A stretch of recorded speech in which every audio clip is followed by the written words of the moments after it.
नेताजी का ही ये आंदोलन था, नेताजी की ही पार्टी थी। तो मेरी ज़िम्मेदारी ये बनती थी कि नेताजी की पार्टी को और बड़ा कैसे करें? सब बातों को भुला कर के नेताजी की ही पार्टी को कैसे और मजबूत किया जाए, उस दिशा में मैं काम करता था। अगर वो घटनाएँ ना होती, 17 में सरकार रिपीट होती? कि पूरा साथ देते। हालाँकि वो बात आज नहीं कहनी चाहिए मुझे क्योंकि वो समय गुज़र गया। लेकिन हाँ, नेताजी तेज प्रताप जी की जब शादी हुई, उसमें नरेंद्र मोदी जी आ गए। आडवाणी जी की वो तारीफ़ करते थे, जब गिरफ्तार भी किया था। देखिए नेताजी ने अपने पर्सनल संबंध कभी किसी से खराब नहीं किए। पॉलिटिकल संबंध ज़रूर एक-दूसरे विचार की दूरियाँ थी। हुँ। ये पर्सनल संबंध बहुत सी लीडर्स ऑफ़िस आ जाते थे, घर आ जाते थे या नेताजी जाते थे उनके पास या नेताजी से वो मिलने आते थे। तो ये पुराने लीडर्स में इस तरह का व्यवहार और संबंध बने रहते वही मैंने कहा कि हर शादी में हैं। व्यवहार खत्म कर दिया, संबंध खत्म कर दिए। मुझे वो घटना याद है। तो जैसे वो तो हालाँकि इस मौके पे नहीं बोलना चाहिए मुझे, लेकिन फिर भी कि मैं बता दूँ मैं कि नेताजी का स्वभाव कैसा था। मुझे याद है सुप्रीम कोर्ट से एक हाउसिंग पॉलिसी थी जहाँ पर सभी एक्स चीफ मिनिस्टर्स को घर मिला करते थे और नेताजी का भी घर जा रहा था, मैं उनके बगल में था, मेरा भी घर जा रहा था। तो नेताजी ने कहा कि मैं इतने वर्ष रहा हूँ यहाँ ये घर नहीं जाना चाहिए, इसके लिए कोई रास्ता निकालो। तो मैंने सरकार से कहा कि लीडर अपोज़िशन में के नाम पर ये घर अलॉट हो सकता है। हमारे एक लीडर ऑफ अपोज़िशन है हाउस में, आप उनके नाम पे अलॉट कर दो नेताजी का घर। क्योंकि नेताजी वर्षों से यहाँ रहे हैं, उस कैटेगरी में सूट करता है नेताजी को, वो रह पाएँगे। मैंने चिट्ठी लिखी सरकार को, सरकार ने स्वीकार नहीं किया। उसके बाद नेताजी को जब ये पता लगा कि सरकार ने नहीं स्वीकार किया, नेता ने कहा कि नहीं मैं मुख्यमंत्री जी से मिलने जाऊँगा और मैं मुख्यमंत्री जी से कहूँगा कि ये लीडर ऑफ अपोज़िशन के नाम पर घर है, सरकार की भी कार्रवाई हो जाएगी। मैंने उन्हें मना किया था नेताजी को।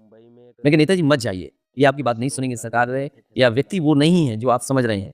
नेता ने कहा नहीं, मैं जानता हूँ ये बात मानेंगे और मुझे याद है नेताजी गए थे और नेताजी के आते ही इस सरकार ने ऑर्डर कर दिया था कि दोनों घर खाली कराए जाएँ। तो बात ये मैं इसलिए बता रहा हूँ कि नेताजी को अब भी नहीं परवाह है। मैं नहीं समझता हूँ वो नेताजी का हाल-चाल लेने आए हों। हो सकता है उनके मन में रही वो बात कि नेताजी का हाल-चाल भी ले लें। मेरा नहीं है, मैं तो समझता हूँ कि मैं यादव हूँ, मैं पिछड़ी जात का हूँ, तो ये घटना हो सकती है मेरे साथ और मेरे साथ एक बार नहीं हुई है, कई बार हुई और कॉलेज में मैंने देखा कई घटनाएँ ऐसी हुई। बट ये सर इंटेंशनल होती है कुछ वो चाहे उनके छोटे नेता हों, बड़े नेता हों, वो आपको नीचा दिखाना चाहते हैं इसलिए जानबूझकर ये घटना करते हैं। उदाहरण के लिए मैं कहता हूँ, मुख्यमंत्री आवास किसी ने गंगा जल से नहीं धोया होगा, लेकिन धोया गया गंगा जल।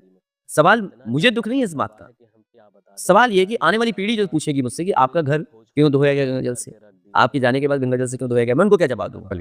मंदिर में जितने भी ब्राह्मण थे वहाँ के पूजा पाठ करने वाले, मैं उनको बहुत पुराना जानता हूँ। उन्होंने मेरे पहले चुनाव में भी पूजा पाठ कराया, जब भी पहले चुनाव लड़ने जाता था तब पूजा पाठ कराया।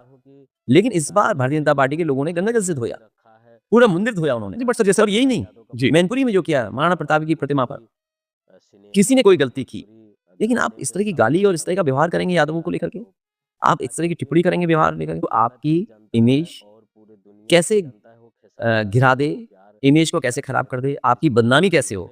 जब मैं घर खाली किया हूँ, तो क्या-क्या कहानी बनाई थी इन्होंने और मैं वो जो कहानी बनाई थी, एक अखबार जो बहुत प्रतिष्ठित है यूपी का, दैनिक जागरण, उनके मालिकों को हम लोगों ने बहुत सम्मान दिया। नेताजी ने बहुत सम्मान करते थे। लेकिन वो खबर जब मैंने घर खाली किया, तो उस अखबार ने हेडलाइन बनाई कि मैं क्या निकाल कर के ले गया। फिर एक आईएएस उसमें शामिल था। उस आईएएस को मैं कभी नहीं भूल सकता।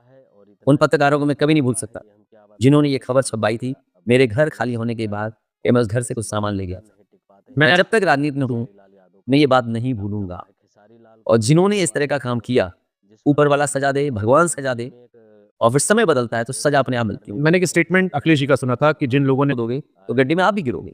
मैं ये जानना चाहता हूँ वो आईएएस कौन था? मैं भी मुख्यमंत्री रहा हूँ। वो आईएएस कौन था जिसके के कहने से सभी पत्रकार पहुँचे थे? 8:30 बजे कभी पत्रकार सो के उठते मुझे हैं। याद है कि मैं टीवी सुबह मैं खबर पढ़ रहा था मेरे सुबह 8:30 बजे कोई पत्रकार सो के उठता है। आज आपके मित्र हैं, कल मेरे मित्र होंगे। अधिकारी आज आपके हैं, कल हमारे भी थे वो। उन्हीं ने हमें जानकारी दी, एक आईएएस ने एक आईएएस की जानकारी दी कि ये आईएएस था, जिसने पत्रकारों को कहा ये न्यूज़ चलवाइए। और अगर आप उस समय के जर्नलिस्ट रहे होंगे, एंकर रहे होंगे और आपको जिस भी जर्नलिस्ट ने कहा होगा, मैं आपसे निवेदन करूँगा कि जब लखनऊ छोड़ कर के आप जाएँ, उस बंदे से ज़रूर पूछना कि भई आपको किसने कहा था ये न्यूज़ चलवाइए? इस तरह की आप रिपोर्टिंग करिए। सारे पत्रकारों को घर में अंदर जाकर लाइव रिपोर्टिंग सबने की थी। और क्या चैनल पे कह रहा हूँ और वो आईएएस अगर सुन रहा होगा तो वो जान रहा होगा कि मैं किसके लिए कह रहा हूँ। क्योंकि एक आईएएस ने ही मेरे को आईएएस के बारे में बताया। हम उनमें से नहीं कि जो भूल जाएँ। मैंने देखा कई आप झूठे मुकदमे लगा देंगे लोगों को, आप एनकाउंटर करेंगे, झूठे एनकाउंटर करेंगे, आप झूठा फँसाएँगे आप। आप हमारा नाम लेंगे कि हम गुंडा माफिया अपराधी हैं। आप गलत शब्दों का, भाषा का इस्तेमाल करेंगे आप। आप कई जगह मौज काट-काट के आपने कर दिया। उस समय था, उस समय अभी वही पत्रकार हाँ। मुझे अखिलेश बाबू बोल रही थी। तो हमने अपने पैनलिस्ट से कहा कि भई अगर अखिलेश बाबू शब्द बाबू अच्छा है, तो योगी बाबू को कह दें। प्रधानमंत्री जी के लिए भी बाबू कह दें। बीजेपी के नेताओं के लिए भी बाबू कहते हैं। जी, ब्राह्मणों से कुछ दिक्कत है? नहीं, मैं समाज के किसी भी जाति, किसी भी व्यक्ति के खिलाफ नहीं हूँ। और क्योंकि पॉलिटिक्स में आपको जब कोई इश्यू या मुद्दा या नैरेटिव क्रिएट करना है, क्योंकि नैरेटिव की पॉलिटिक्स है, परसेप्शन क्या है? तो जब एनडीए बना तो मैंने कहा एनडीए को काउंटर कौन करेगा?